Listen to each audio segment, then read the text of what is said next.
दोस्तों अगर शरीर को स्वस्थ रखना है तो हंसना जरूरी है और हंसने के लिए हमारे चैनल हिंदी जोक एवरीवन को लाल बटन दबाकर सब्सक्राइब कर लीजिए और बगल में जो घंटा है उसको दबाकर ऑल नोटिफिकेशन ऑन कर लीजिए ताकि हमारा वीडियो सबसे पहले आपके मोबाइल में चला जाए। गुरुजी बोले बताओ कि दुनिया में कितने देश है। शिष्य बोला एक है और वो है भारत। गुरुजी बोले अच्छा तो फिर America, France, England, Pakistan, Sri Lanka ये सब क्या है। शिष्य बोला ये सब तो विदेश है ना गुरुजी। हेडमास्टर आज तक कोमा में है। बंता बोला लड़कियों के यूरिन में लड़कों के यूरिन से ज्यादा बदबू क्यों आती है। संता बोला क्योंकि लड़कियों में लड़कों की तरह नीचे 2 फिनाइल की गोलियां नहीं होती। एक आदमी एक बार में गया। आदमी बोला 1 वोडका प्लीज। बारटेंडर बोला 5 रुपये सर। आदमी बोला क्या इतना सस्ता, 1 प्लेट कबाब भी मिलेगा। बारटेंडर बोला 10 रुपये सर। आदमी बोला वाह इतना सस्ता कैसे, क्या मैं यहाँ के मालिक से मिल सकता हूँ। बारटेंडर बोला वो मेरी गर्लफ्रेंड के साथ व्यस्त है। आदमी बोला वो तुम्हारी गर्लफ्रेंड के साथ क्या कर रहा है। बारटेंडर बोला जो मैं यहाँ उसके बिजनेस के साथ कर रहा हूँ। तलाक के बाद पति पत्नी अपना अपना सामान अलग अलग कर रहे थे। पति ब्रा देते हुए बोला यह लो तुम्हारा दूध का ढक्कन। अब पत्नी अंडरवियर देती हुई बोली यह लो मुर्दे का कफन। रजनीकांत और एडमिन की मुलाकात हुई। रजनीकांत बोला मेरे बचपन में हमारे गांव में बिजली नहीं थी, इस कारण मैं अगरबत्ती के प्रकाश में पढ़ाई किया करता था। एडमिन बोला मेरे गांव में भी बिजली नहीं थी, अगरबत्ती भी नहीं थी। रजनीकांत बोला तो एडमिन बोला तो क्या, मेरा एक मित्र था जिसका नाम प्रकाश था, मैं उसके साथ पढ़ाई किया करता था। लेकिन एक बार बरसात हुई और प्रकाश भीग गया। रजनीकांत बोला फिर। एडमिन बोला फिर कुछ नहीं, मेरी एक ज्योति नाम की दोस्त भी तो थी। अब रजनीकांत बेहोश। कक्षा में शिक्षक ने पूछा कि गांव और शहर में क्या अंतर है। एक बालक ने बहुत सुंदर उत्तर दिया इतना ही अंतर है कि गांव में कुत्ते आवारा घूमते हैं और गौ माता पाली जाती है और शहर में कुत्ता पाला जाता है और गौ माता आवारा घूमती है। वाह मोदी जी वाह। एक रिटायर कपल रात को बिस्तर पर बात कर रहे थे।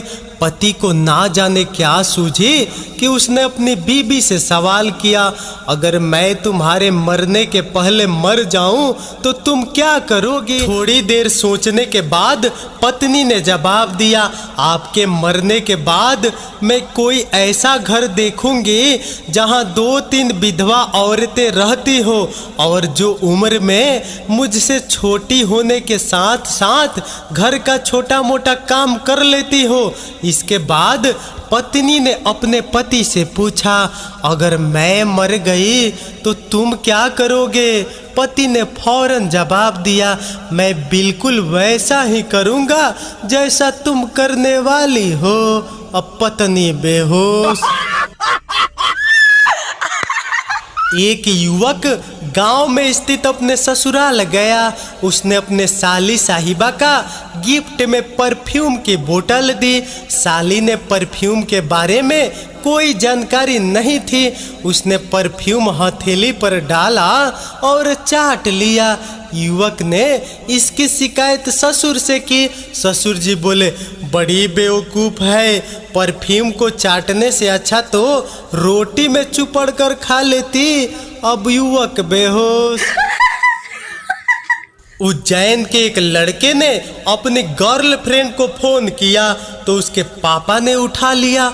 लड़का मन में बोला, हे भगवान, ये कहाँ से आ गया। पिता बोला, हेलो, कौन बोल रहा है। लड़का बोला, मैं अमिताभ बच्चन बोल रहा हूँ, कौन बनेगा करोड़पति से, और आपकी बेटी की फ्रेंड हॉट सीट पर बैठी है और आपकी बेटी की मदद चाहती है, उसको फोन दीजिए सर। पिता रोमांचित होकर बेटी को फोन दे दिया। लड़का, सवाल यह, आज शाम को तुम कहाँ मिलोगी। ऑप्शन ए, इस्कॉन मंदिर, option B, Vikram Vatika, option C, Freeganj Chaupati, option D, घर के पीछे। लड़की बोली, ऑप्शन ए। लड़का बोला, धन्यवाद, और अब आपका समय समाप्त होता है। पिता अभी तक खुशी के मारे फूले नहीं समा रहे थे। वाह मोदी जी वाह। एक बार संता कोल्ड ड्रिंक की दुकान पर गया और दुकानदार से बोला, एक पेप्सी की बोतल खोलो भाई। दुकानदार ने खोल दी। फिर कहा, एक 7 अप की बोतल खोलना। दुकानदार ने खोल दी। फिर कहा, एक स्प्राइट की बोतल भी खोलना। दुकानदार ने खोल दी। फिर कहा, एक लिम्का भी खोल दो। दुकानदार ने वह भी खोल दी। फिर कहा, एक माउंटेन ड्यू भी खोल दो यार। दुकानदार को गुस्सा आया और बोला, तू कौन सी पिएगा मेरे बाप। संता बोला, यार पीना तो कोई नहीं है, मुझे तो ये बोतल खोलने की आवाज बहुत पसंद है, ठस ठस ठस।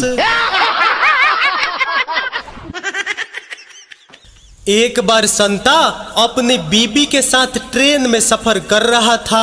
अचानक संता की बीबी को सर्दी लगने लगी तो उसने संता से खिड़की बंद करने के लिए कहा। संता खिड़की के पास गया और खिड़की को नीचे धकेलने लगा, लेकिन खिड़की बंद नहीं हुई। तभी अचानक एक बुढ़ा जो सामने की सीट पर बैठा था खिड़की के पास आया और एक झटके में ही खिड़की को बंद करते हुए संता से बोला, बेटा कुछ खा लिया करो। थोड़ी देर बाद संता की बीबी संता से बोली, मुझे गर्मी लग रही है, वो खिड़की खोल दो। संता खिड़की के पास गया और खिड़की खोलने का प्रयास किया, लेकिन इस बार भी संता असफल रहा।